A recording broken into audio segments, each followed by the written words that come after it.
பிரியமானவர்களே, இயேசு கிறிஸ்துவின் நாமத்தில் உங்களை வாழ்த்துகிறேன்.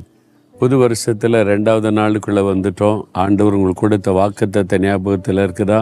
கேளுங்கள் கொடுக்கப்படும், தேடுங்கள் கண்டடைவீர்கள், தட்டுங்கள் திறக்கப்படும். இயேசு சொன்ன அற்புதமான ஒரு வாக்குத்தத்த வார்த்தை. நீங்கள் கேட்டால் பெற்றுக்கொள்ளுவீங்க. என்ன கேட்கணும், எப்படி கேட்கணும் தெளிவாக அறிந்து கொண்டு கேட்டிங்கன்னா கட்டாயம் அற்புதம் நடந்துவிடும். அது சரி, இந்த இடம் புதுசாக இருக்க, எப்படி என்ன இடம்னு பார்க்குறீங்களா? இஸ்ரவேல் தேசத்தில் அதனுடைய வடக்கு எல்லை இருக்குல்ல, தான் கோத்திரம் இருந்த இடம். இந்த இடத்துக்கு பேர் பனியாஸ்ன்னு சொல்கிறாங்க. பிலிப்பி செசரியான்னு இயேசு கிறிஸ்து தன் சீஷரோடு கூட அவர் தன் சீஷரை மட்டும் தனி அழைத்து கொண்டு இவ்வளோ தூரம் பிரயாணப்பட்டு வந்தார். இந்த இடத்துல தான் இயேசு கிறிஸ்து ஜனங்கள் என்னை யாருன்னு சொல்கிறாங்கன்னு கேட்டு பேதுருகிட்ட கேட்குறார். பேதுரு சொல்கிறார்ல, நீர் தேவனுடைய குமாரனாகிய கிறிஸ்து, பிதா உமக்கு இதை வெளிப்படுத்தி இருக்கிறார் அப்படின்னு சொல்லி இயேசு சொல்கிறார்ல, அந்த இடம்தான் இது. இங்கே யோர்தான் நதி புறப்பட்டு வருகிற இடம் என்று சொல்லப்படுகிறது. ஹெர்மோன் மலையிலேருந்து யோர்தான் இந்த இடத்துல இருந்து தான் பாருங்கள் தண்ணீர் இப்பவும் போய் கொண்டு இருக்கிறது.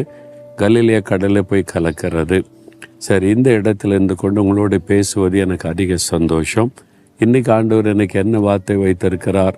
1 சாமுவேல் 1:17 நீ இஸ்ரவேலின் தேவனிடத்தில் கேட்ட உன் விண்ணப்பத்தின்படி அவர் உனக்கு கட்டளையிடுவாராக. ஏதோ ஒரு காரியத்துக்காக ஜெபிக்கிறீங்க தானே? அன்னாள் குழந்தை இல்லாததுனால ரொம்ப உள்ளம் பாதிக்கப்பட்டு காயப்பட்ட உள்ளத்தோட தேவ சமூகத்தில் கண்ணீர் விட்டு அழுது மனம் கசந்து ஜெபம் பண்ணினாள். அந்த ஜெபம் கேட்கப்பட்டது.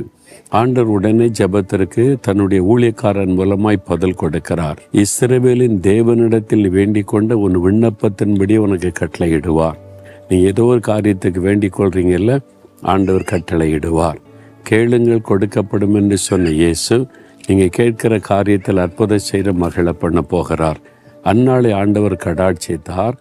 அது நிமித்தம் ஒரு குழந்தையை கொடுத்து, நான் தேவனிடத்தில் இந்த குழந்தைக்காக விண்ணப்பம் பண்ணினேன், ஆண்டவர் என் விண்ணப்பத்தின் சத்தத்தை கேட்டு குழந்தை தந்தொருளினார் என்று தேவனை மகிமைப்படுத்தினாள்.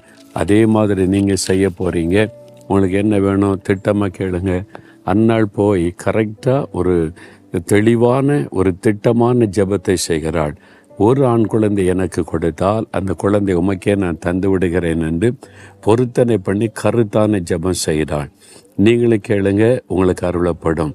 வேலையா, குழந்தை காரியமா, பிள்ளைகளுடைய திருமண காரியமா, பிஸ்னஸ் காரியமா, படிப்பின் காரியமா,